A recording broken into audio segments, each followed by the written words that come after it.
إن الحمد لله نحمده ونستعينه ونستغفره ونؤمن به ونتوكل عليه ونعوذ بالله من شرور أنفسنا ومن سيئات أعمالنا من يهده الله فلا مضل له ومن يضلله فلا هادي له وأشهد أن لا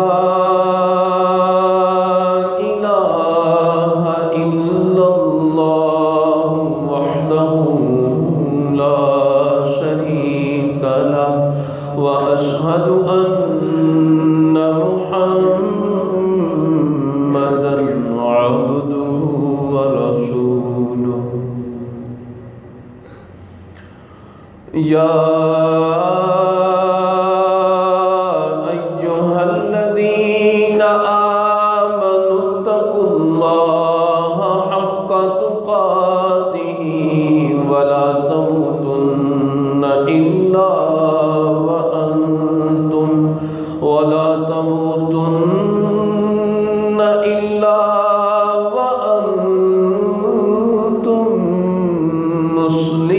مسلمون يا أيها الناس اتقوا ربكم الذي خلقكم من نفس واحدة وخلق منها زوجها وبث منهما رجالا كثيرا ونساء واتقوا الله الذي تساءلون به والأرحام إن الله كان عليكم رقيبا يا أيها الذين آمنوا اتقوا الله وقولوا قولا سديدا يصلح لكم أعمالكم ويغفر لكم ذنوبكم ومن يطع الله ورسوله فقد فاز فوزا عظيما أما بعد فإن أحسن الكلام كلام الله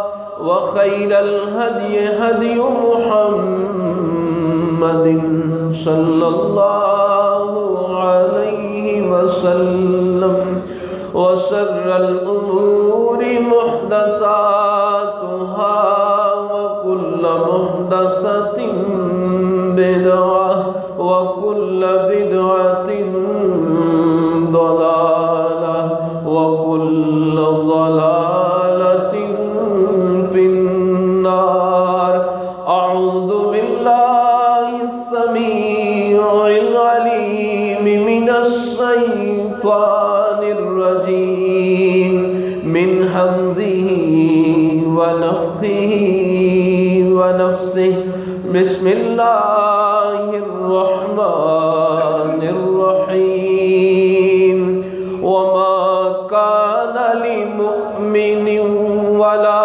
مؤمنة إذا قضى الله ورسوله أمرا أن يكون لهم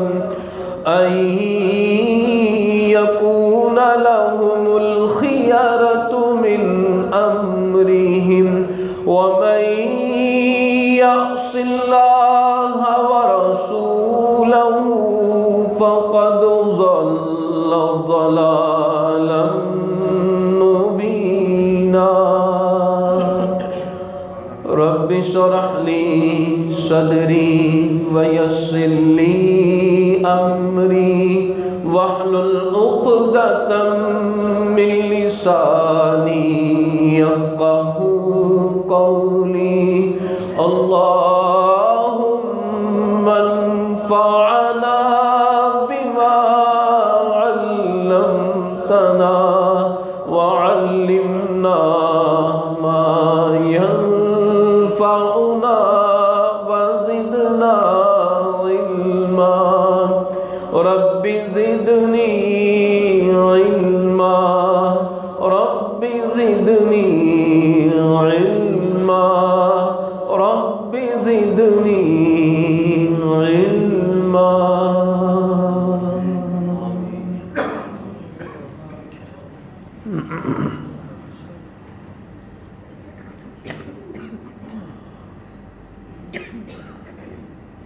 ہر قسم کی حمد و ثنا خالق کائنات اور مالک ارض و سما کے لیے ہے،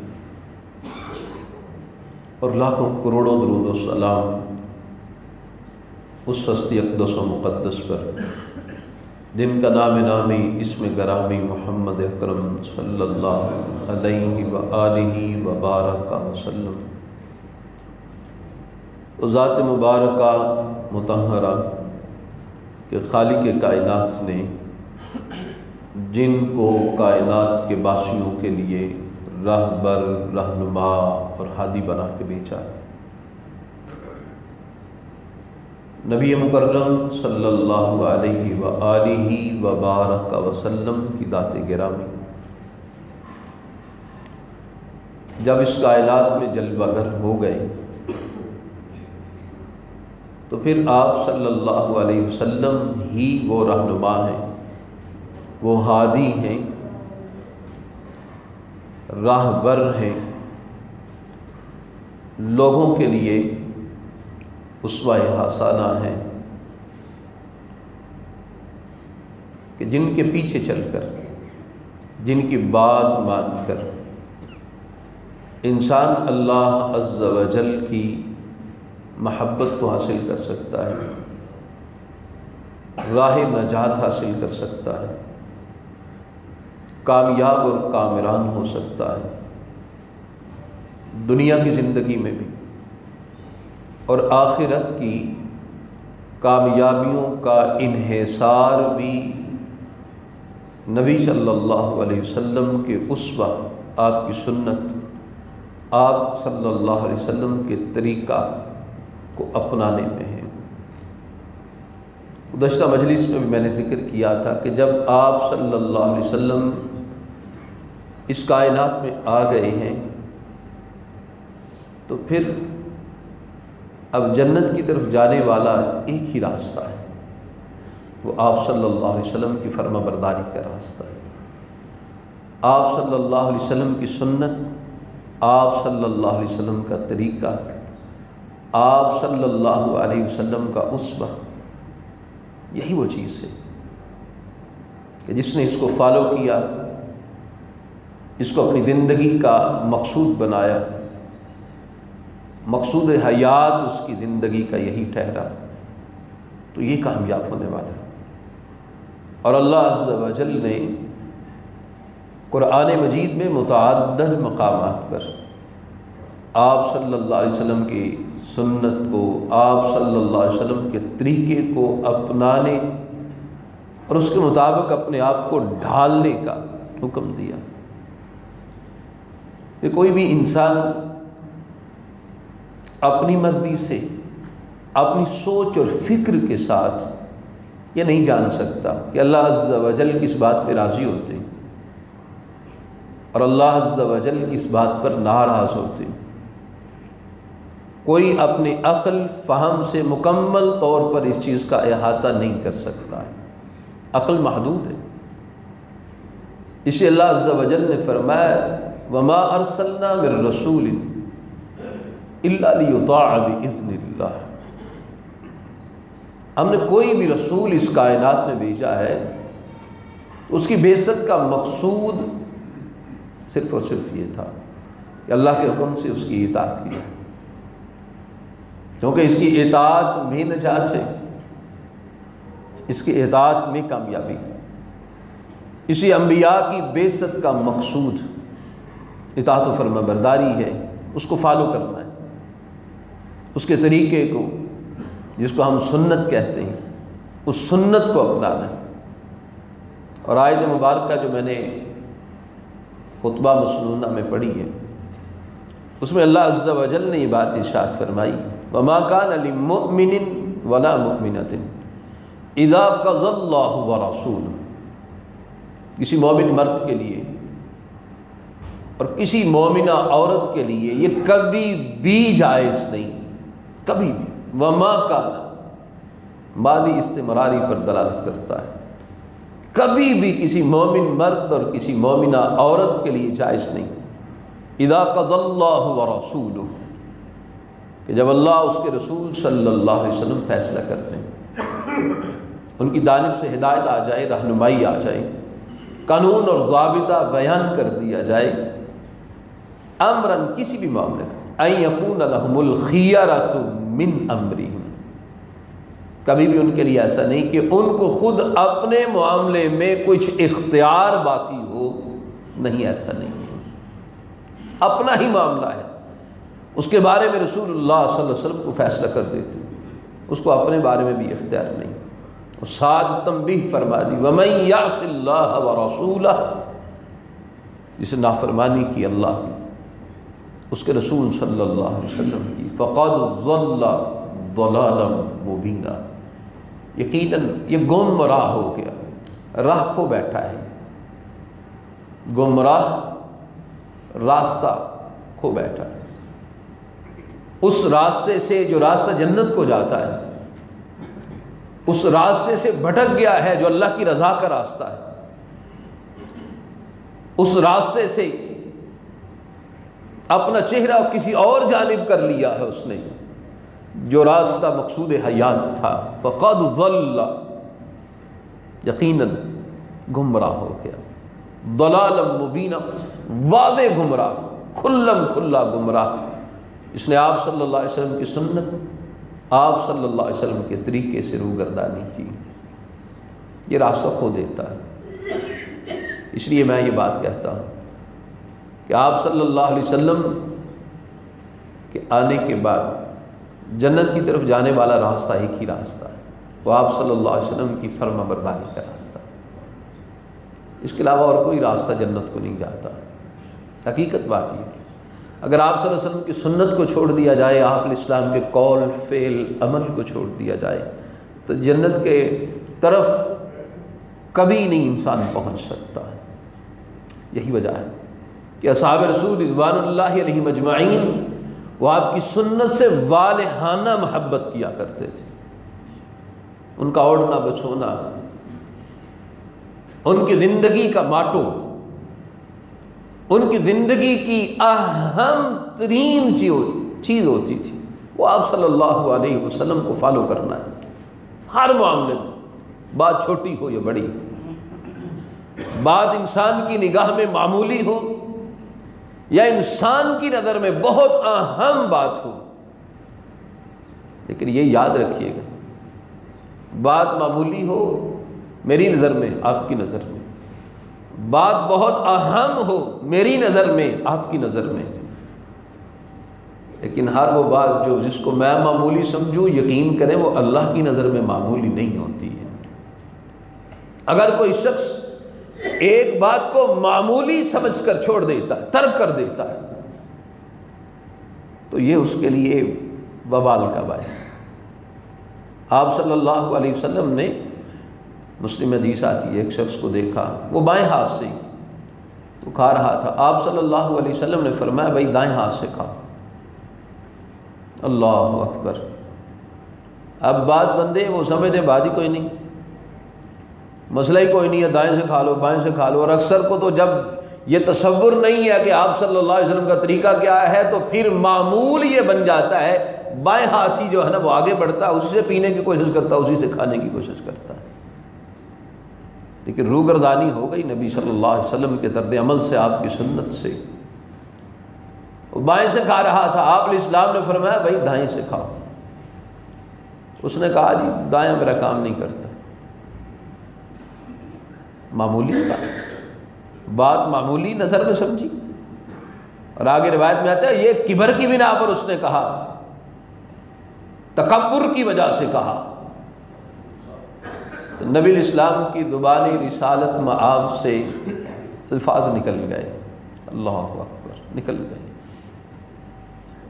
میں یہ سمجھتا ہوں نکلے نہیں، رب نے نکلوا دیے تاکہ قیامت تک آنے والے امت کے باسی آپ صلی اللہ علیہ وسلم کی سنت کو معمولی نہ سمجھیں، اس کو اہم سمجھیں، اور آپ صلی اللہ علیہ وسلم کی سنت، آپ صلی اللہ علیہ وسلم کے طریقے کو دل و جہاں سے جاہیں، اس سے پیار کریں، محبت کریں۔ آپ کی زبان سے نکلا اچھا تمہارا دائیں ہاتھ نہ ہی کام کرے، پھر اس کا ہاتھ یہ دایاں مفلوج ہو گیا، لٹک گیا، جب تک زندہ رہا وہ ہاتھ اس کے منہ تک نہیں اٹھ کے آ سکا۔ سنت اہم ہے، اصحاب رسول نے زندگی کا مقصود سمجھا، والہانہ محبت، والہانہ تعلق تھا آپ صلی اللہ علیہ وسلم کی اداؤں سے، آپ صلی اللہ علیہ وسلم کے طریقے سے۔ اللہ اکبر۔ سیدنا ابو ایوب انصاری رضی اللہ تعالی عنہ جب آپ صلی اللہ علیہ وسلم مکہ سے ہجرت کر کے مدینہ میں تشریف لائے تو سارے ساتھیوں کی خواہش تھی کہ آپ صلی اللہ علیہ وسلم کی میزبانی کا شرف ان کو حاصل ہو۔ بڑے بڑے سردار جو ہیں وہ آپ صلی اللہ علیہ وسلم کی اونٹنی کی مہار کو پکڑتے ہیں کہ اللہ کے رسول صلی اللہ علیہ وسلم آپ آئیے، گھر، محبتیں، اثار، سب کچھ دل و جان راہ میں فراز یعنی راستے میں اپنی بچھائے ہم کھڑے ہیں۔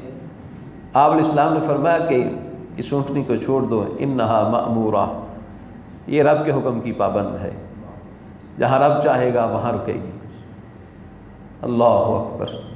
اب جب رب پہ بات آئی تو سب التجائیں بھی کر رہے ہیں، دعائیں بھی کر رہے ہیں کہ یہ نصیبہ بلند حاصل ہوتا ہے تو کس کو ہوتا ہے۔ بہرحال اونٹنی سیدنا ابو ایوب انصاری رضی اللہ تعالی عنہ ان کے دروازے کے سامنے بیٹھتی، رفتیں ہیں، عظمتیں ہیں، آپ صلی اللہ علیہ وسلم کی میزبانی کا شرف ہے، واللہ یہ رتبہ بلند ملا جس کو مل گیا۔ سارے ہی خواہش اور طمع رکھتے تھے، لیکن یہ شرف میزبان رسول کے لقب سے جو ملقب ہونا تھا وہ سیدنا ابو ایوب انصاری رضی اللہ تعالیٰ عنہ نے۔ بہرحال وہ گھر تھا چھوٹا سا، ایک کمرہ نیچے ہے، اس کے بالکل ایک اوپر کمرہ ہے۔ آپ صلی اللہ علیہ وسلم اوپر منتقل ہوئے، ابو ایوب انصاری رضی اللہ تعالیٰ نیچے سے۔ اب مدینہ کے اندر چلو رہائش تو نبی علیہ الصلوۃ والسلام کے لیے یہ اعزاز ابو ایوب انصاری رضی اللہ عنہ کو حاصل ہوا، لیکن باقی سارے ساتھی چاہتے تھے کہ ہم نبی علیہ السلام کی کسی نہ کسی طرح تو خدمت کر پائیں۔ تو روزانہ کہیں نہ کہیں سے کوئی نہ کوئی کھانا جو ہے وہ آپ علیہ السلام کے لیے تیار کر کے وہ بھیج دیا جاتا ہدیۃً، تاکہ آپ کھائیں اور ہمارے گھروں میں خیر و برکات کا نزول ہو۔ یہ چھوٹی بات نہیں تھی۔ اللہ اکبر۔ نبی صلی اللہ علیہ وسلم کھانا کھاتے اور اس میں سے بچا کر نیچے ابو ایوب انصاری رضی اللہ عنہ کو بھی بھیج دیتے، وہ بقیہ ابو ایوب انصاری رضی اللہ عنہ ان کی فیملی کھا لیتی۔ ایک دن ایسا ہوا، سالن تھا تو نبی صلی اللہ علیہ وسلم جب نیچے بھیجا تو دیکھا تو اس میں سے کچھ نہیں تھا، کھایا نہیں گیا، کچھ بھی نہیں کھایا گیا۔ آپ صلی اللہ علیہ وسلم سرچ کرتے ہیں، یا رسول اللہ صلی اللہ علیہ وسلم آج آپ نے یہ کھانا اس میں سے کھایا نہیں ہے؟ تو آپ صلی اللہ علیہ وسلم نے فرمایا اصل میں اس میں لہسن ہے اور اس کی بو کی وجہ سے میں اس کو ناپسند کرتا ہوں، اس لیے میں نے نہیں کھایا۔ اللہ اکبر۔ اداؤں سے پیار کیسا ہے۔ آج پوچھا اللہ کے نبی کیا یہ حرام ہے؟ کہا جی نہیں، حرام نہیں ہے، حرام نہیں ہے، لیکن اس کی بو کی وجہ سے میں اس کو ناپسند کرتا ہوں۔ تو ابو ایوب انصاری رضی اللہ عنہ عرض کرتے ہیں اللہ کے رسول جسے آپ ناپسند کرتے ہیں ابو ایوب بھی اس کو ناپسند ہی کرتا ہے، میں بھی نہیں کھاتا۔ آپ نے نہیں کھایا، میں بھی نہیں کھاتا۔ کہ آپ کو بو سے بو ناپسند ہے، اس کی ناگوار سمیل جو ہے وہ آپ صلی اللہ علیہ وسلم پسند نہیں کرتے ہیں، میں بھی نہیں پسند کرتا، نہیں کھاتا۔ آپ کی ادا ہے، آپ کی پسند اور ناپسند ہے، ہمارے لیے بھی اہم ہے۔ یہ نبی کے امتیوں کے لیے، نبی کے صحابہ کے طرز عمل میں ایک شاندار نمونہ ہے کہ آپ نے ایک چیز حرام نہیں، حلال تھی، جائز تھی، لیکن اس کی بو کی وجہ سے آپ صلی اللہ علیہ وسلم نے نہیں استعمال کیا اس کو۔ صحابی رسول ابو ایوب انصاری رضی اللہ تعالی عنہ کہا کہ اگر آپ اس کی بو کو ناپسند کرتے ہوئے ترک کرتے ہیں، میں بھی ترک کرتا ہوں۔ لیکن آج امتی ہو، لہسن کی بو ایک طرف ہو، سگریٹ کی بدبو ایک طرف ہو، وہ تو اس سے کئی گنوں زیادہ بدبودار ہوتا ہے نا بھائی۔ اتنی سخت بدبو ہوتی ہے، بعض دفعہ یعنی محسوس ہوتا ہے کہ صف کے اندر 2-4 بندے چھوڑ کے بھی کوئی بندہ کھڑا ہونا جو سگریٹ پینے کا سخت عادی ہے، تو اس کی سمیل، اس کی بدبو ارد گرد کتنے افراد کو پریشان کرتی ہے۔ کوئی ہے بھائی ایسا جہاں تک آواز پہنچے جو نبی صلی اللہ علیہ وسلم کی ناپسند کو جانتا ہوا، پہچانتا ہوا، اس منہ کو بدبودار کرنے سے اپنے آپ کو بچا لے؟ یار دیکھو تو صحیح، منہ، اس منہ میں بدبو کے بھبکے اٹھ رہے ہوں، اور کہنا ہو اللہ اکبر، کہنا ہو سبحانک اللہم و بحمدک، کہنا ہو اللہم باعد بینی و بین خطایایا، کہنا ہو الحمدللہ رب العالمین، اور منہ سے مسلسل بدبو کے بھبکے اٹھ رہے ہیں۔ رکوع میں جھک کر اس کی تسبیح کرنی ہو، سجدے میں اس کی بارگاہ میں گر کر جو ہے نا وہ اس کی حمد و ثنا بیان کرنی ہو، اور منہ سے بدبو آ رہی ہے۔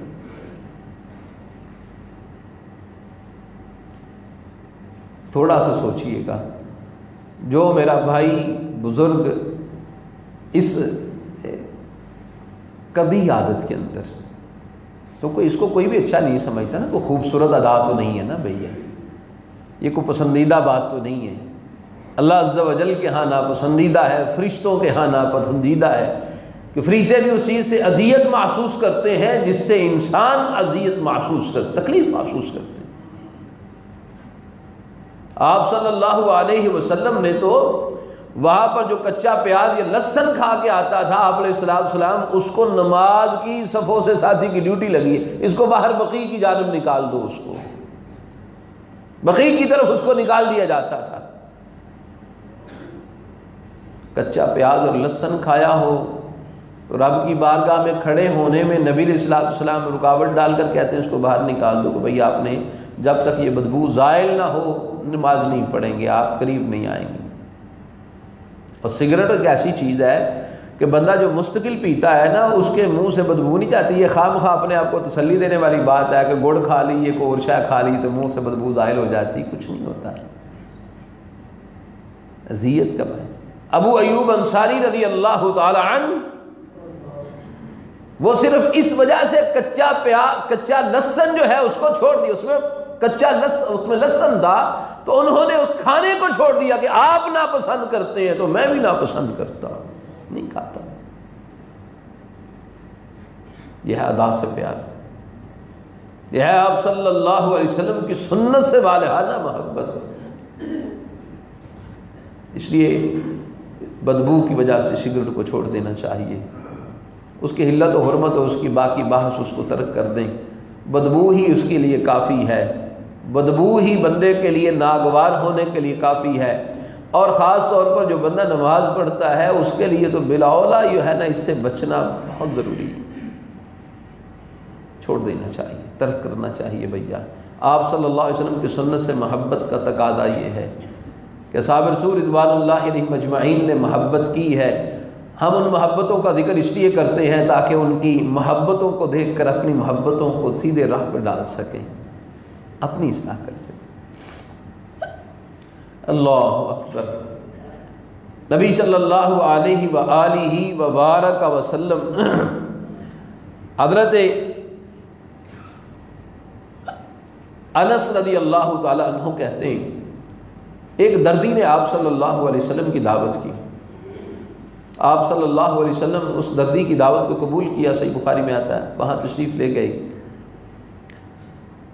تو وہاں پر اس نے ضیافت کے لیے جو رکھا تو شوربہ تھا، اس میں کہیں کہیں گوشت کا ٹکڑا تھا اور کہیں کہیں کدو کے پیسز تھے، کاشیں تھیں اس کی. تو آپ صلی اللہ علیہ وسلم، حدیث میں آتا ہے کہ آپ شوربے سے کدو کی کاش کو تلاش کر کے اس کو اٹھا کے کھا رہے تھے. حضرت انس کہتے ہیں رضی اللہ تعالی عنہ، جب میں نے آپ صلی اللہ علیہ وسلم کو دیکھا کہ آپ صلی اللہ علیہ وسلم کھانے میں سے کدو کی کاش کو تلاش کر کے کھا رہے ہیں، فرمایا اس دن سے مجھے بھی کدو محبوب ہو گیا کہ آپ کو پسند ہے تو مجھے بھی پسند ہے. پھر کہا اس کے بعد جب میں سالن بناؤں اگر میں اس میں کدو ڈال سکوں تو میں ضرور ڈالتا اس میں، کہ آپ کو میں نے دیکھا کہ آپ صلی اللہ علیہ وسلم نے پسند کیا ہے تو پھر مجھے بھی پسند ہو گیا. وہ یہ نہیں سوچا کہ طبی نقطہ نظر کیا ہے، سائنس کیا کہتی ہے، ٹیکنالوجی کیا کہتی ہے، باقی اطباء کیا کہتے ہیں. نہیں، ان کے لیے مقصود حیات یہ تھا کہ آپ کی ادا کیا ہے، اس ادا پہ جان نثار جو ہے نا ان کا طرز عمل کیا ہونا چاہیے، بس یہی تھا ان کی زندگی کا مقصود تھا. جو چاہنے والے ہیں وہ چاہتوں میں صرف محبوب کی اداؤں کو دیکھتے ہیں، محب کہتے ہی اس کو ہیں کہ جو محبوب کی اداؤں سے اس طرح پیار کرتا ہے، اپنے آپ کو ڈھالنے کی کوشش کرتا ہے، اداؤں کو اپنانے کی کوشش کرتا ہے، محب جو ہوا. محبوب سے پیار کا تقاضا یہ ہے کہ اس کی اداؤں سے پیار کیا جائے. اس حدیث سے کچھ باتیں سامنے آتی ہیں. ایک بات تو یہ سامنے آتی ہے کہ اگر کوئی کمزور، مالی لحاظ سے کمزور بندہ بھی دعوت کرے تو اس کی دعوت کو قبول کرنا چاہیے. آپ صلی اللہ علیہ وسلم نے، یہ آپ اسلام کا اخلاق ہے، آپ صلی اللہ علیہ وسلم کی عاجزی ہے. دردی نے دعوت کی، اور دردی اور آج کے دردی میں بے زمین آسمان کا فرق ہے. آج کل تو ماشاءاللہ دردی بھی ٹھیک ٹھاک، اللہ تعالیٰ ان کو برکت عطا فرمائے. جو حلال طریقے سے کماتا ہے سارے ہی بابرکت ہیں، اللہ سب کو برکتیں عطا فرمائے. تو ایسی کیفیت میں وہ دردی ایسا دردی نہیں تھا، کیونکہ لوگوں کے پاس لباس ہی نہیں ہوتا تھا. ایک ایک زندگی میں دو دو لباس، جب تک وہ ہے وہ پہن کر جو ہے نا وہ پھٹ نہیں جاتا تھا، لباس جو ہے نا وہ دوسرا بنتا نہیں تھا. اکثر غربت، قسمہ پرسی کا عالم یہ تھا. تو دردی جو ہے نا وہ کتنے سوٹ سیتا ہوگا جب سلانے والے ہی کم ہوں. دوسرا آپ دیکھیں کھانے میں جو پیش کیا اس میں ہم سمجھتے ہیں کدو بڑا سستا ہے، لیکن اس وقت بھی کدو لازمی بات ہے ایک سبزی کے طور پر ہی ہے، وہ بھی اتنا وافر نہیں تھا کہ کثرت کے ساتھ کدو ہی کدو ہو.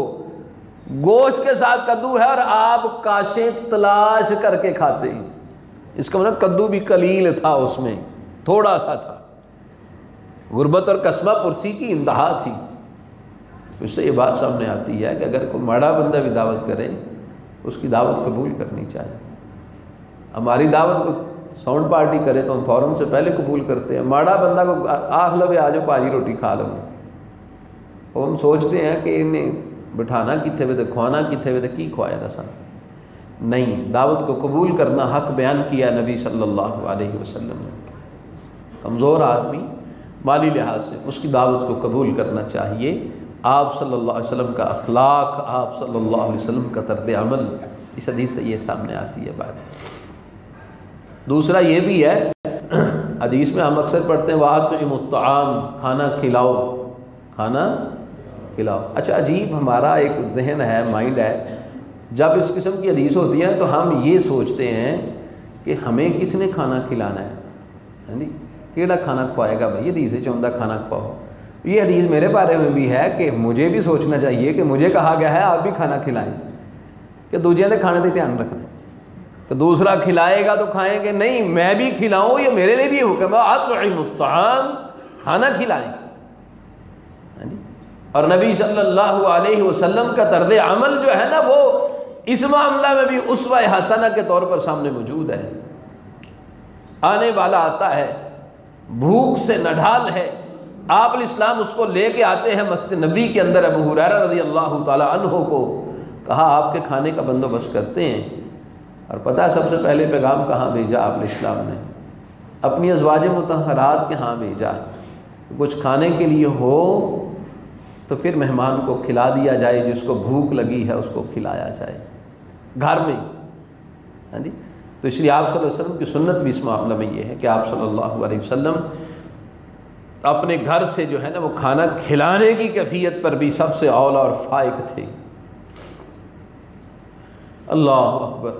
سیدنا عبداللہ ابن عباس رضی اللہ تعالی عنہما، حضرت اکرمہ رحمہ اللہ ان کے شاگرد کہتے ہیں، ہم مجلس میں بیٹھے تھے تو مجلس میں بیٹھے ہوئے اوپر سے ایک پرندہ چیختا ہوا گزرا، پرندہ گزرا تو مجلس میں سے ایک بندے نے کہا خیرہ خیرہ، بلائی ہے بلائی ہے۔ اصل میں زمانہ جاہلیت میں پرندے کے اڑنے سے لوگ شگون لیتے تھے۔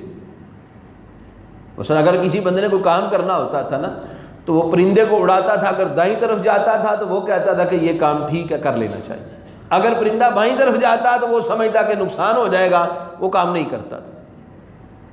یعنی پرندے کے اڑنے سے گزرنے سے وہ شگون لیتے تھے، جب وہ گزرا تو اس نے سمجھا خیر ہے خیر ہے، اس کا گزرنا ہمارے لیے خیر کا باعث ہے۔ اب سیدنا عبداللہ ابن عباس رضی اللہ تعالی عنہما نبی علیہ السلام کے فرمان کو جانتے تھے، صحیح بخاری میں آتا ہے ولا طیرہ، یہ شگون لینا اس کی کوئی حیثیت نہیں۔ تو فوراً سے پہلے نبی صلی اللہ علیہ وسلم کی سنت کو سامنے رکھتے ہوئے سیدنا عبداللہ ابن عباس رضی اللہ تعالی عنہما نے اس بندے کو ٹوکا، روکا اس کو کہ کہیں یہ پرندے کے گزرنے سے نفع اور نقصان کا عقیدہ جو اخذ کر رہا ہے یہ اس کے لیے پختگی کا باعث نہ بن جائے۔ فوراً اس کی تردید کی، ما لا خیرہ ولا شرہ، اس کے پرندے گزرنے سے نہ کوئی خیر ہے نہ کوئی شر ہے، وہ تو اپنے کسی کام سے گزر رہا ہے، آپ اسے خیر اور شر کا عقیدہ وضع کر رہے ہیں۔ پرندے کا گزرنا کیا خیر کا باعث ہوتا ہے؟ یا اگر بائیں طرف جائے تو کیا شر کا باعث ہوتا ہے؟ اس کا اس کے ساتھ کوئی تعلق نہیں۔ خیر اور شر یہ دونوں باتیں اللہ عز و جل کی جانب سے ہوتی ہیں۔ پرندوں سے گزرنے کی کیفیت سے اس طرح شگون لینا اور اس قسم کی باتوں سے یہ وہم ہے، اور وہم سے آگے توہم پرستی ہے کہ جو اس قسم کی توہم پرستیوں میں مبتلا ہے۔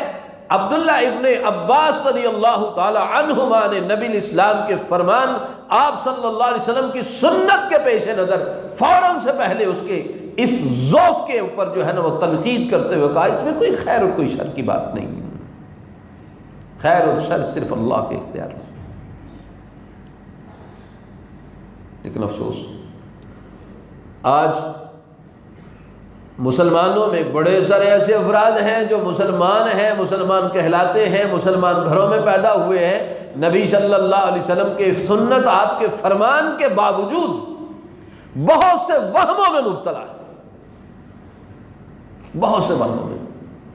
اسی حدیث میں جو صحیح بخاری کی ہے اس میں 4 باتیں ارشاد فرمائی، لا عدوہ ولا طیرہ ولا حامہ ولا سفر، اس میں ایک سفر کی بات کی، صاد فا را، سفر، یہ سفر کا مہینہ ہے، محرم کے بعد آتا ہے، آج سفر کی 11 تاریخ ہے، لوگ اس مہینے کو منحوس سمجھتے ہیں، اور نبی علیہ السلام نے فرما دیا تھا کہ سفر کی نحوست کا کوئی عقیدہ کوئی نظریہ یہ بالکل باطل بات ہے۔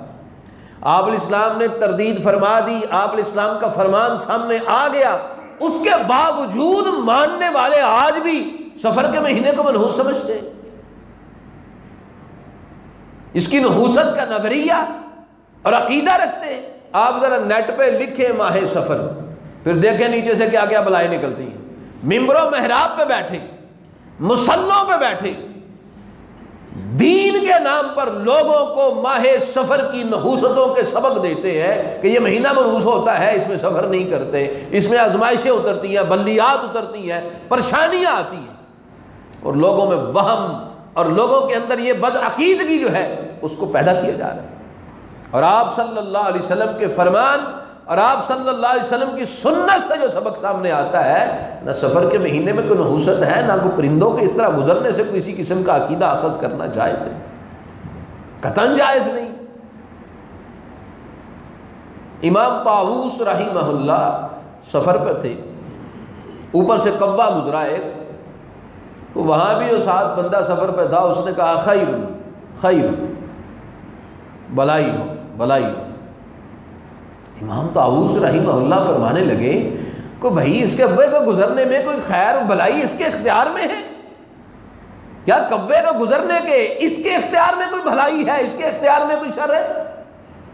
اور پھر کہا تم اتنے ضعیف الاعتقاد ہو، اللہ کی ذات پر تمہارا یقین اتنا کمزور ہے کہ اس سے تم خیر کا عقیدہ اخذ کرتے ہو، میں ایسے ضعیف الاعتقاد بندے کو اپنے ساتھ سفر میں رکھنے کے لیے تیار نہیں، الگ ہو جاؤ مجھ سے، میں نہیں ساتھ رکھتا تم کو۔ اتنے کمزور ایمان کا مالک ہے، کوے کے گزرنے سے خیر کا عقیدہ اخذ کر رہے ہیں۔ اور آج بڑے سارے افراد یہ ہیں کہ جو راستے سے کالی بلی گزر جائے تو منہ لٹکائے واپس آ جاتے ہیں۔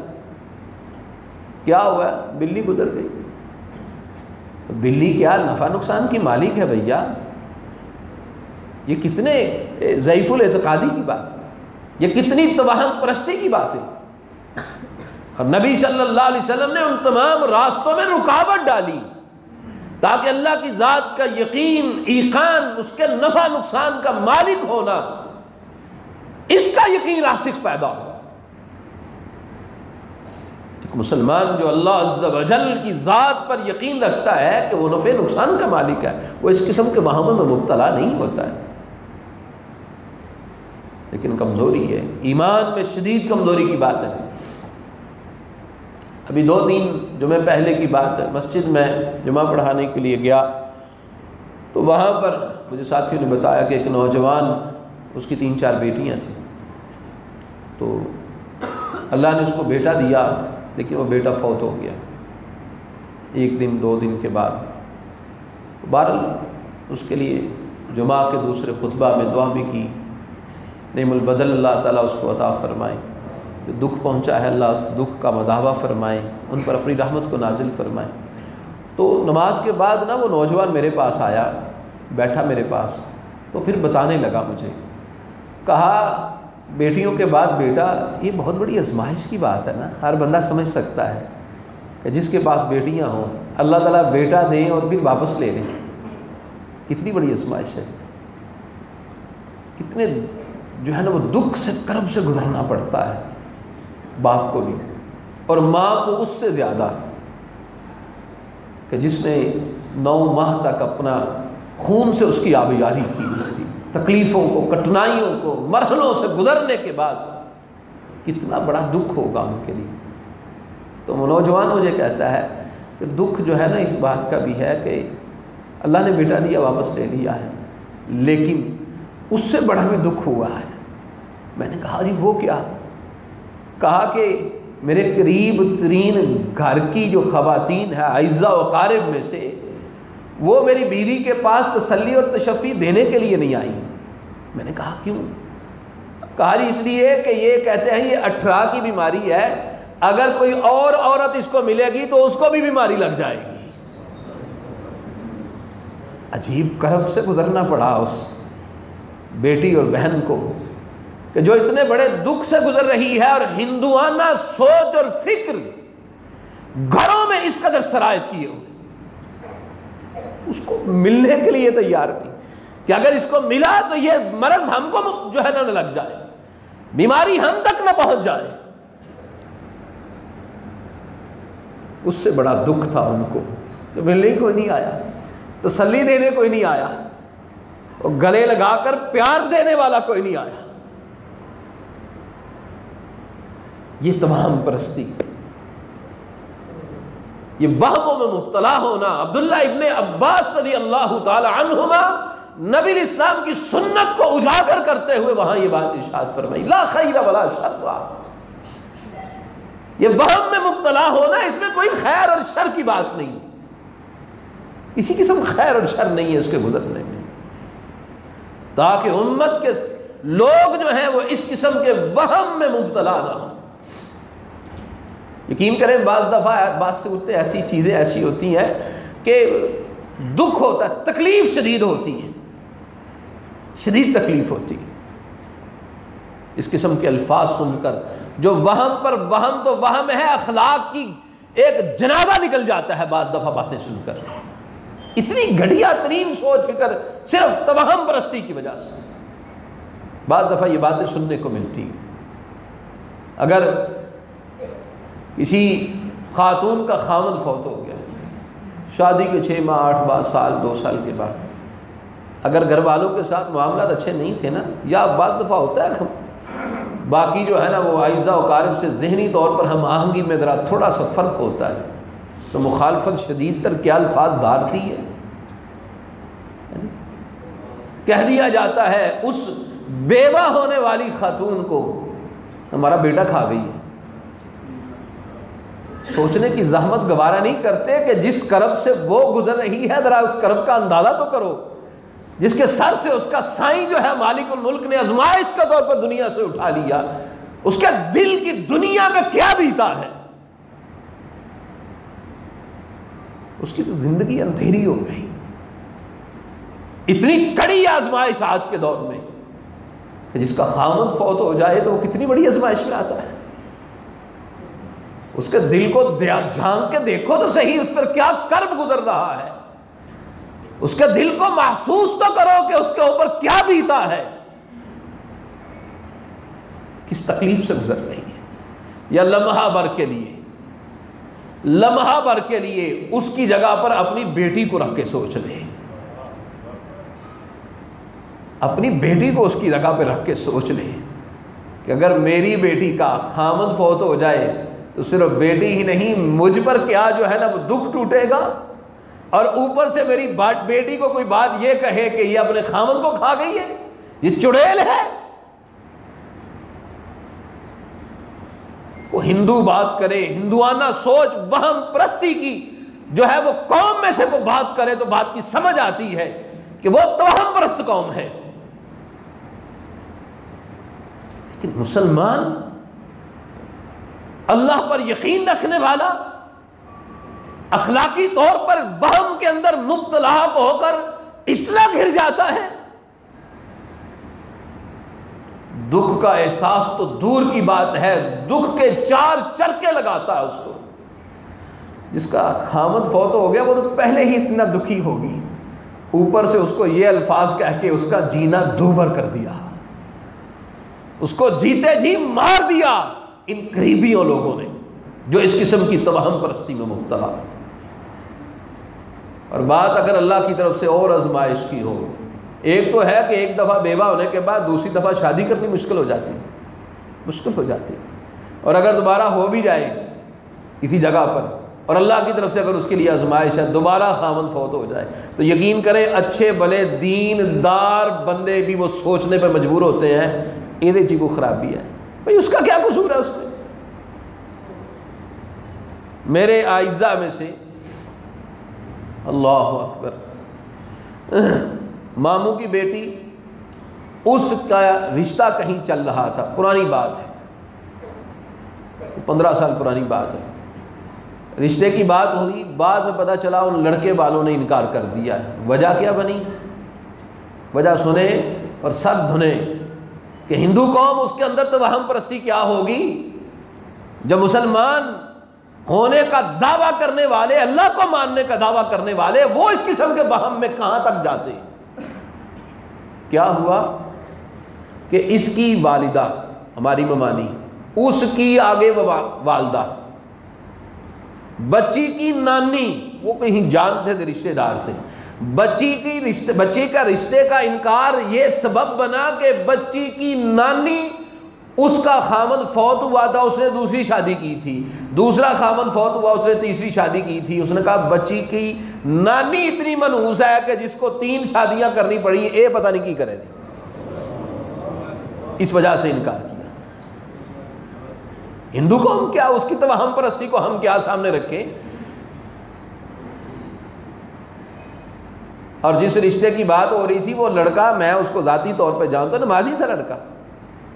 ہمارے نمازیوں کے گھروں میں بیویوں کے عقائد اور نظریات یہ توہم پرستی میں اس قدر شدید، اور اصحاب رسول نے سنت سے جو والہانہ رشتہ رکھ کے ہمیں سبق دیا ہے، وہ سبق یہ ہے توہم پرستی کا دین اسلام کے ساتھ کوئی تعلق نہیں ہے۔ جو اللہ کی ذات پر یقین رکھتا ہے، نفع ہوتا ہے تو اس کی جانب سے، نقصان ہوتا ہے تو اس کی جانب سے، وہ کبھی اس قسم کی توہمات میں مبتلا نہیں ہوتے۔ سیدنا عبداللہ ابن عباس رضی اللہ تعالی عنہما نے نبی صلی اللہ علیہ وسلم کی سنت کو اجاگر کیا اس موقع پر کہ سنت سے والہانہ تعلق، رشتہ، یہ مقصود حیات تھا، اصحاب رسول رضوان اللہ علیہم اجمعین تھا۔ تو نبی صلی اللہ علیہ وسلم کی سنت، اس پر اصحاب رسول رضوان اللہ علیہم اجمعین کا طرز عمل، محبت، والہانہ آپ اسلام کے طریقے سے، آپ کی سنت سے والہانہ رشتہ، اس لیے کہ سنت آپ اسلام کا طریقہ، آپ صلی اللہ علیہ وسلم کا اسوہ، یہی وہ راہ ہے جو راہ جنت کو جاتی ہے، اس کے علاوہ اور کوئی راستہ جنت کو نہیں جاتا ہے۔ اس لیے ہمیں نبی صلی اللہ علیہ وسلم کی سنت سے، آپ کی اداؤں سے، اصحاب رسول کے طرز عمل کو بھی سامنے رکھ کر، آپ صلی اللہ علیہ وسلم کے ساتھ ان کو جو محبت تھی، سنت سے والہانہ تعلق تھا، اس کو سامنے رکھ کر ہمیں بھی آپ الاسلام کی سنت سے والہانہ محبت اور تعلق کو استوار کرنا چاہیے۔ اللہ عز و جل سے دعا ہے وہ مالک ہمارے حال پر رحم فرمائے، اللہ عز و جل ہمارے حال پر رحم فرمائے، اور ہمیں نبی مکرم صلی اللہ علیہ وسلم کی سنت سے، آپ کی اداؤں سے والہانہ محبت کی توفیق عطا فرمائے۔ اللہ عز و جل صحت، عافیت، ایمان کے ساتھ لمبی زندگی عطا فرمائے، اسلام پر، ایمان پر، توحید پر زندگی، اسی پہ ہمارا خاتمہ فرمائے۔ دنیا آخرت کی رحمتیں، برکتیں، آسانیاں، عزت و مالک ہمارے مقدر میں فرمائے۔ دنیا آخرت کے دکھ، تکلیفیں، پریشانیاں اور ذلتوں سے مالک ہمیں محفوظ فرمائے۔ وآخر دعوانا ان الحمد للہ رب العالمین۔ اللہ اکبر، لا الہ الا اللہ۔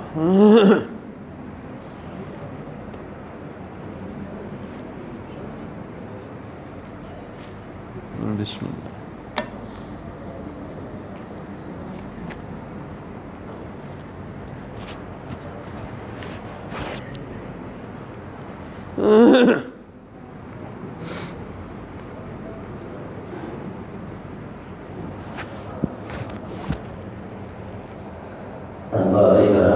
ہماری نشست کا ایک حصہ مکمل ہوا، دوسرا حصہ سوال و جواب کا ہے۔ شیخ محترم نے جو بیان کیا اسی میں سے ہی سوال کیے جائیں گے۔ جس صاحب کو جواب آتا ہو صرف وہ ہاتھ کھڑا کرے گا، بولے گا نہیں، کسی کو بتائے گا نہیں، تو انشاءاللہ شیخ محترم انتخاب کر کے اس سے سوال کا جواب۔ سب سے پہلا سوال یہ ہے کہ وہ کون سے صحابی ہیں جن کو نبی صلی اللہ علیہ وسلم نے اپنے گھر سے کھانا کھلایا؟ جواب دینے والے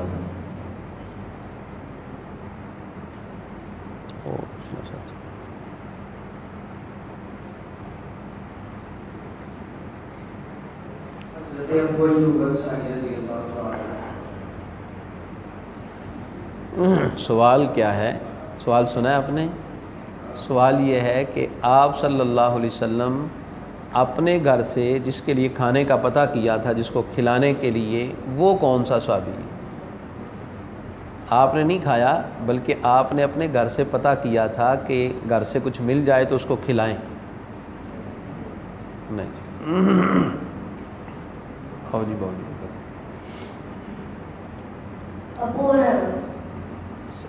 ابو ہریرہ رضی اللہ تعالی عنہ، اوپر اس میں بولنے رضی اللہ تعالی عنہ، ماشاء اللہ۔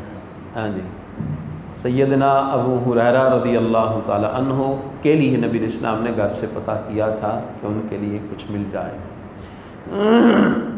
سوال نمبر 2، نبی صلی اللہ علیہ وسلم نماز کے وقت لوگوں کو بقیع کی طرف کیوں نکال دیتے؟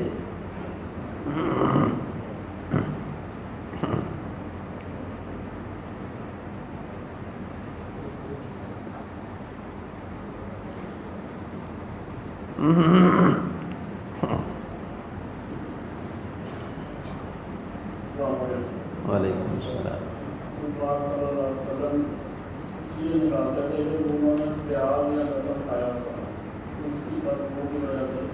ٹھیک ہے ماشاء اللہ. ٹھیک.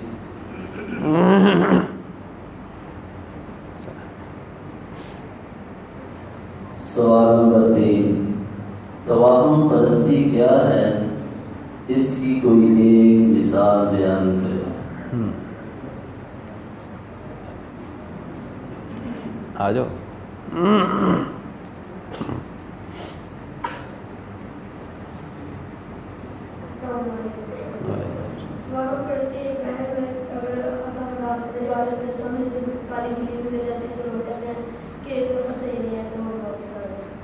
ٹھیک ہے.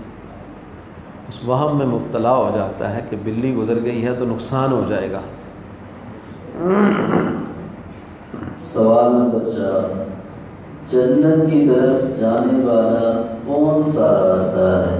کس راستے پہ چل کر جنت میں جا سکتے؟ تو جی سب سے کم عمر بچہ. ہاں جی آپ آئیں گے.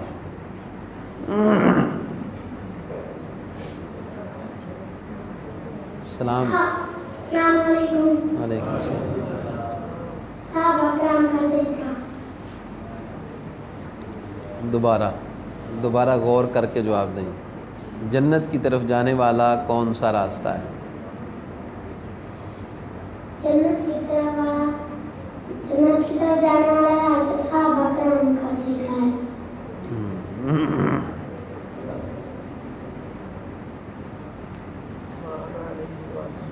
ہاں جی. نہیں سوال وہ جواب تو ان کا کسی حد تک ٹھیک ہے، مان علیہ وصحابی، لیکن جو مضمون ہے نا اس کے اندر جو میں نے کہا ہے نا اس کے مطابق اس بھائی کو دے دیں. بھائی السلام علیکم ورحمۃ اللہ. وعلیکم السلام ورحمۃ اللہ.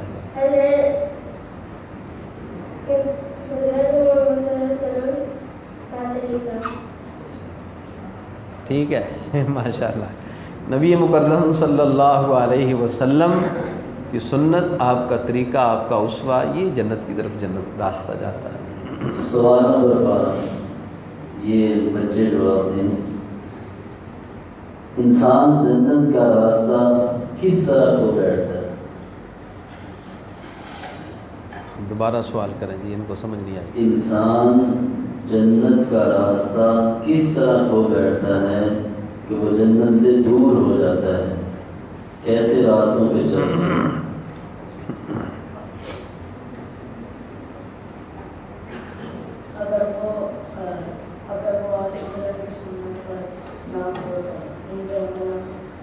ٹھیک ہے. یاس اللہ و رسولہ فقد ضل. آپ کی سنت، آپ کا طریقہ چھوٹ گیا تو بندہ راہ راست سے گمراہ ہو گیا، راستہ چھوٹ گیا. سوال نمبر 6، انسان کو کس ہاتھ سے کھانا چاہیے اور کس ہاتھ سے نہیں کھانا چاہیے؟ اس کے پس منظر میں شیخ محترم نے کون سی حدیث واقعہ بیان کی؟ کوئی بزرگ ضعیف العمر جڑا بندہ تھلے بیٹھو ذرا، مینوں ہاتھ انشاءاللہ نظر آتے ہیں سارے میں. ہاں جی وڈیرا جہا بندہ جڑا کہڑے، ہاں جی بزرگ ہاتھ چکے ہیں. ہاں جی این آ جاؤ جی.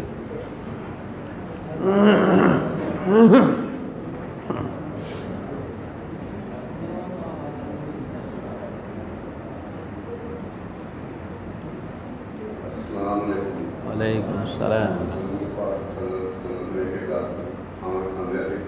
جی جی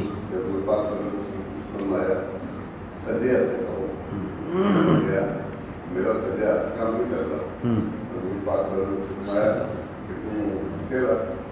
کام کرے اللہ لا الہ الا اللہ. ٹھیک ہے.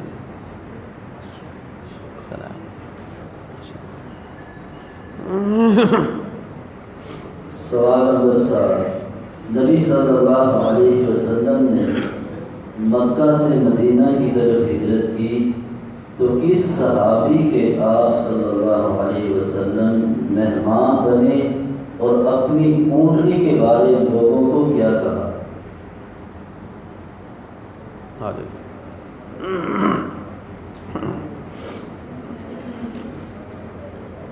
اللہ لا الہ الا اللہ.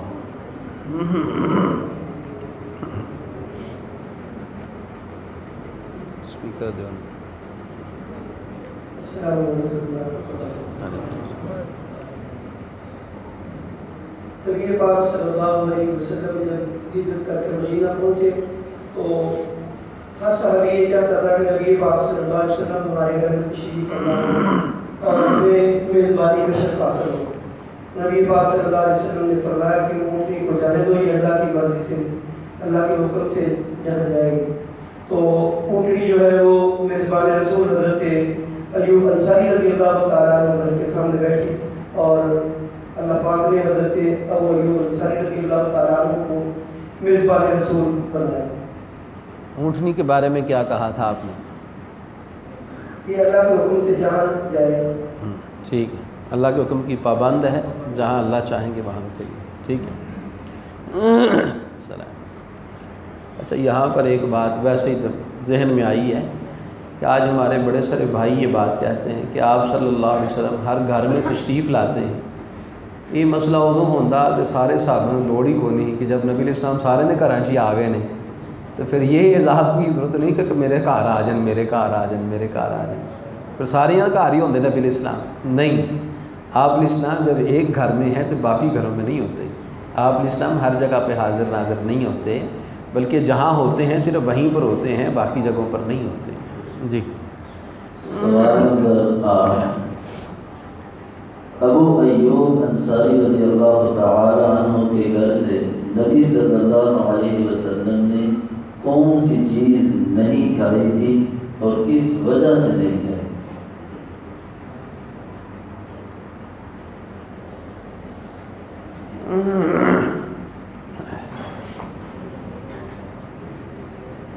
السلام علیکم. وعلیکم السلام.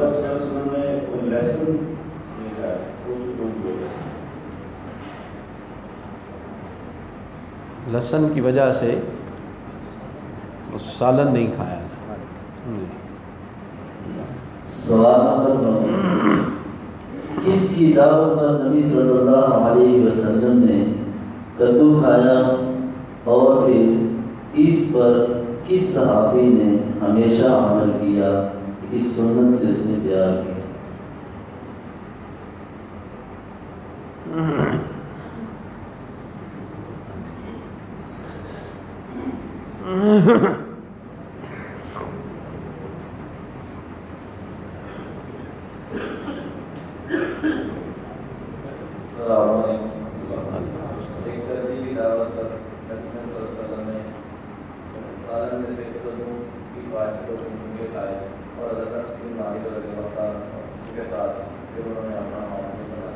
ماشاء اللہ. ٹھیک ہے.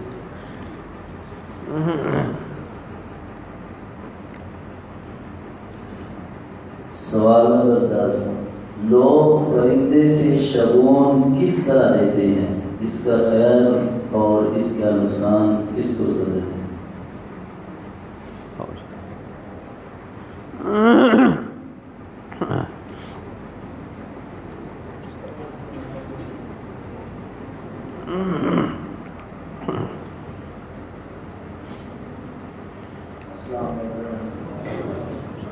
لوگ پرندے کو پکڑ کر اس سے سکون لینے کے لیے اس کو چھوڑتے، اگر وہ دائیں جانب جاتا تو کہتے کہ یہ کام نہ کرنا چاہیے، اور اگر بائیں جانب جاتا تو وہ کہتے کہ یہ کام نہیں کرنا چاہیے، اس میں ہمیں نقصان ہو.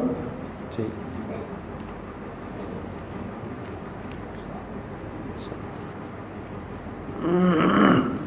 سوال نمبر 11، لوگ مہینوں میں سے کس مہینے کو نحوست والا مہینہ سمجھتے ہیں اور اس میں کون سا کام نہیں کرتے؟ کرسی پہ جو بیٹھے ہیں نا انہوں نے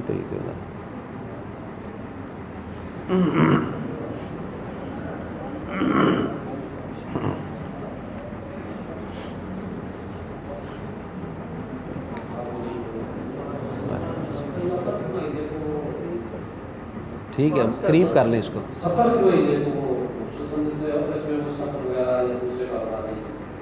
ٹھیک ہے، ٹھیک، ماشاء اللہ.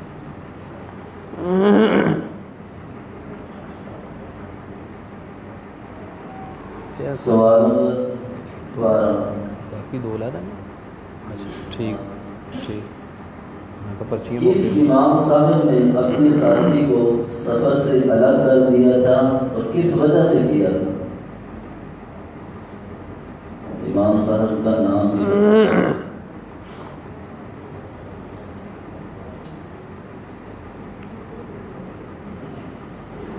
اللہ اکبر، لا الہ الا اللہ.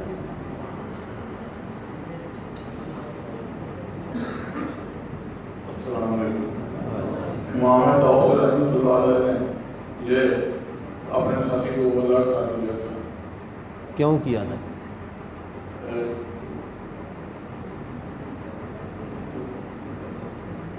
وہ صبر کرو یار، ان کا جواب انہوں نے ہوں ذرا اصل مطلب ہے کہ اڑن ڈے نے. اسی وجہ سے یہ لسن اور پیاز ہے اکھڑ کے نے انہوں نے جواب ہوتا ہے ایسے ہی. بھائی اتنے کھلون کا بھی پریشر ہوتا ہے نا. ہاں جی،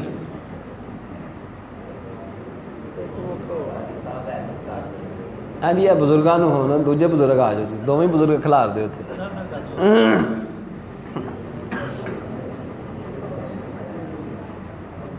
السلام علیکم. امام دوست رحمۃ اللہ علیہ ان کے ساتھ وہ آدمی سفر کر رہا تھا، دوسرا وہ پرندہ اوپر سے گزرا. دوسرا کہا خیر آپ میں نہیں، تیرا میرا مسئلہ جدا ہے، اس میں نہ خیر بھلائی ہے نہ کوئی نقصان ہے. وہ پرندہ کیڑا سی؟ وہ ٹھہر جو یار تسی سے اینا کان دے اینا بھی دھڑک جانا ہے. وہ ایتھے کھلو کے جواب دینا ذرا کوئی ایڈا سوکھا نہیں ہوتا. سارے سامنے نہ کھلونا جڑا ہے نا. ٹھیک ہے، ہاں پھر اصا مسلے تے کھلار دیں انہوں نے. ٹھیک ہے جی.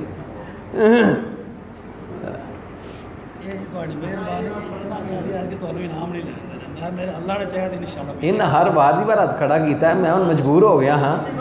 اچھا یہ بھی آپشن آخری سی کہ وہ جواب دے دیں تو پھر پرچیاں مک گئی ہیں، لیکن انہوں نے مقدر ہی سی. ہاں جی، میں ویکھیا تو 2-3 دفعہ. ہوں ہر بندے تو میں نہیں کھلار سکتا نا. اس دفعہ میرے ذہن ہی سی کہ چلو کوئی سفید داڑھی والا کا جواب نہیں دینا تو سفید داڑھی والے نہیں میں پوچھا. وہ ذہن میرے بھی مائنڈ آیا سی نا کہ بزرگ نے نہیں دیتا تو چلو کسی ہور چٹی داڑھی والے میں پوچھ لوں. اسی طرح میرے ذہن اسی کہ کوئی بندہ کو کرسی تو بیٹھا بھی جواب دے. وہ پھر اس واسطے میں کرسی والے نہیں پوچھا ہے. کچھ بچیاں نہیں پوچھا ہے، کچھ بڑیاں نہیں پوچھا ہے. ہاں جی، وہ ذرا صاف دینا جی. ہمارے نماز کے ترجمے کے بارے میں سوال ہوتے ہیں. اس سے پہلے ایک اہم اعلان سماعت فرمائیں. عیدہ پروگرام ہمارے پاس بہت ہی پیارے مہمان تشریف لا رہے ہیں.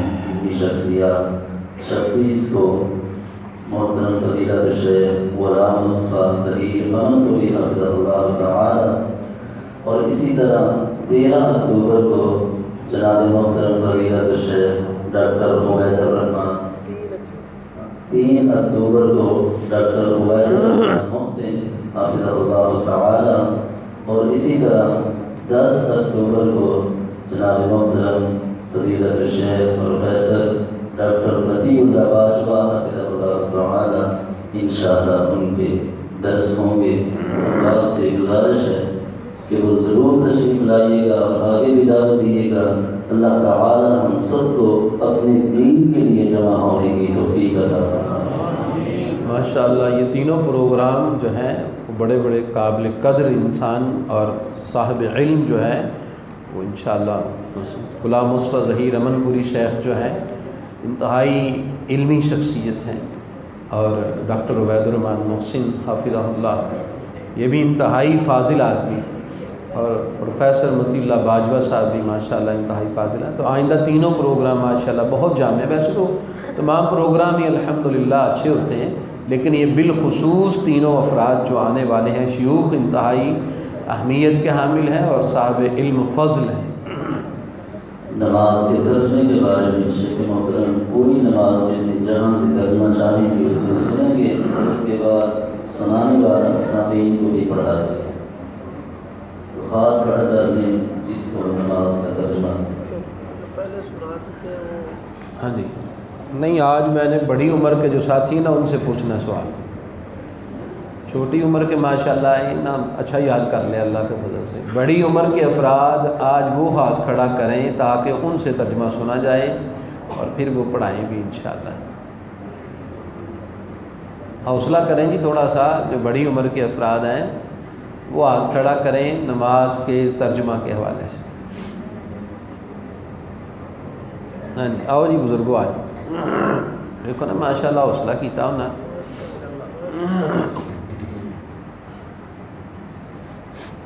ادھر آ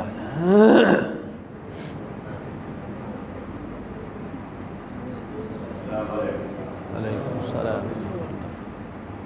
جی اللہم باعث بینی جو ہے نا اس کا ترجمہ سنائیں. جو پہلی دعا ہے اللہم باعث بینی و بین خطایا. مائک ذرا قریب کر لیں، مائک قریب کر لیں. ایتھے اللہم باعث بینی، اے اللہ میرے درمیان دوری کر دے میرے گناہوں کی. مبین خطایا، میرے جو گناہ ہیں دور کر دے. پہلے اس طرح کریں، عربی ساری پڑھ لیں اس کے بعد ترجمہ کریں. اس طرح ذرا مشکل ہوتی ہے. ساری عربی ایک دفعہ پڑھیں. اللہم باعث بینی و بین خطایا کما بعثت بین المشرق والمغرب. اللہم نقنی من الخطایا کما نقیت الثوب الابیض من الخطایا کما ینقی الثوب الابیض من الدنس. ٹھیک ہے اللہم اغفر خطایا بالماء والثلج والبرد. جی نقنی من الخطایا بس. کما ینقی الثوب الابیض من الدنس. اچھا جی یہاں پر نا ایک اصلاح میں کر دوں. اکثر ساتھی جو ہے نا وہ ان میں اس تلفظ کے حوالے سے تھوڑی سی کمی ہے. وہ یہ ہے کہ لفظ اللہ جو ہوتا ہے نا وہ لفظ اللہ لام پر کھڑی زبر ہوتا ہے.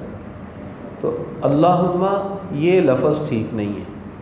اللہم باعث بینی نہیں، اللہم باعث بینی. لفظ اللہ 3 مرتبہ اس دعا میں آتا ہے. تینوں مرتبہ جو ہے لفظ اللہ اللہ لام کو لمبا کر کے پڑھنا ہے. ہاں جی اللہ نہیں، اللہم باعث بینی. جی اس کا ترجمہ سنائیں نا. ابھی ترجمہ تو آپ نے پڑھا ہی نہیں. ترجمہ کر دو. اس کا ترجمہ سنائیں. ہاں جی اور ٹھہرو اتنے کوئی کتاب ہے وہ عربی والی نہیں سناؤ تسی ترجمہ پڑھاؤ جی انہوں نے. چلو میں عربی پڑھنا تو تسی ترجمہ پڑھو کیونکہ عربی نال پڑھ کے ترجمہ پڑھنا اوکھا کام. اللہم باعث بینی و بین خطایا. اے اللہ میرے اور درمیان میرے گناہوں کے درمیان میرے گناہوں کو دور کر دے. کما باعثت بین المشرق والمغرب، جیسا کہ مشرق اور مغرب کا کی دوری ہے. ٹھیک ہے. دوری ہے. اللہم نقنی من الخطایا.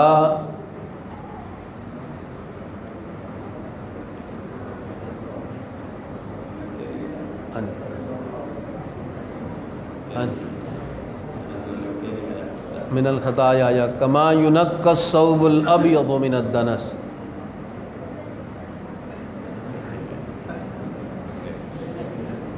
اس کا ترجمہ ویسے آتا ہے آپ کو پہلے عمدہ ہے. اے اللہ مجھے صاف کر دے میرے گناہوں سے.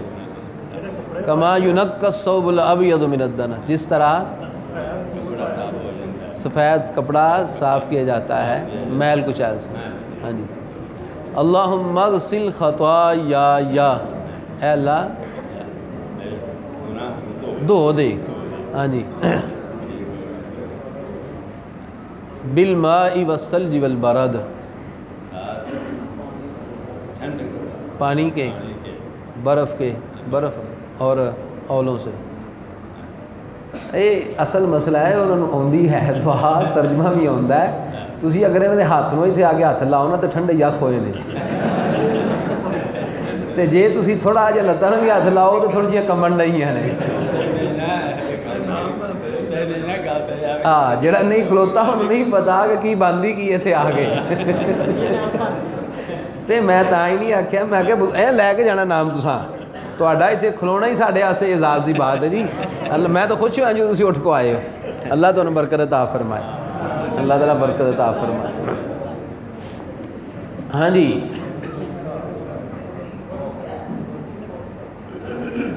آ جاؤ جی، آج میں کہ بزرگوں کو سوال کر لی ہے نا، اللہ خیر رکھے۔ السلام علیکم۔ آخری دعا ہوندی ہے 4 چیزاں تو پناہ منگن والی جی۔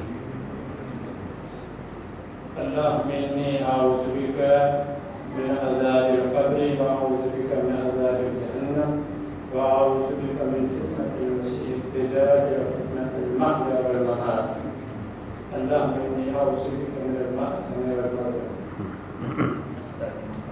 جی ترجمہ جی۔ اللهم إني أعوذ بك من عذاب جهنم، اے اللہ تعالیٰ میں آپ کی پناہ مانگتا ہوں یا آپ کی پناہ لیاتا ہوں عذاب قبر سے۔ اللهم إني أعوذ بك من عذاب جهنم، اے اللہ تعالیٰ میں آپ کی پناہ لیاتا ہوں عذاب جہنم سے۔ اللهم إني أعوذ بك من المأثم والمغرم، اے اللهم إني أعوذ بك من فتنة المسيح الدجال، اے اللہ تعالیٰ میں دجال مسیح دجال کے فتنہ سے آپ کی پناہ لیتا ہوں۔ وأعوذ بك من المأثم والمغرم، اور میں قرض اور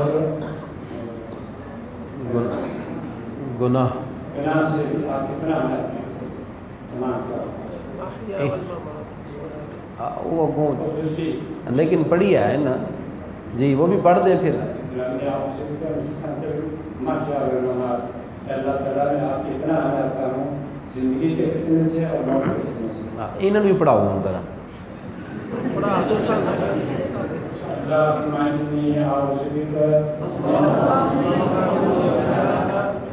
عذاب القبر وأعوذ بك من عذاب جهنم وأعوذ بك من فتنة المسيح الدجال وأعوذ بك من فتنة المحيا والممات اللهم إني أعوذ بك من المأثم والمغرم۔ ماشاء اللہ، ٹھیک ہے، ماشاء اللہ۔ ہاں جی، کفارہ مجلس کی کفارہ کی دعا پڑھ لیں۔ سبحانک اللہم و بحمدک اشہد ان لا الہ الا انت استغفرک و اتوب الیک۔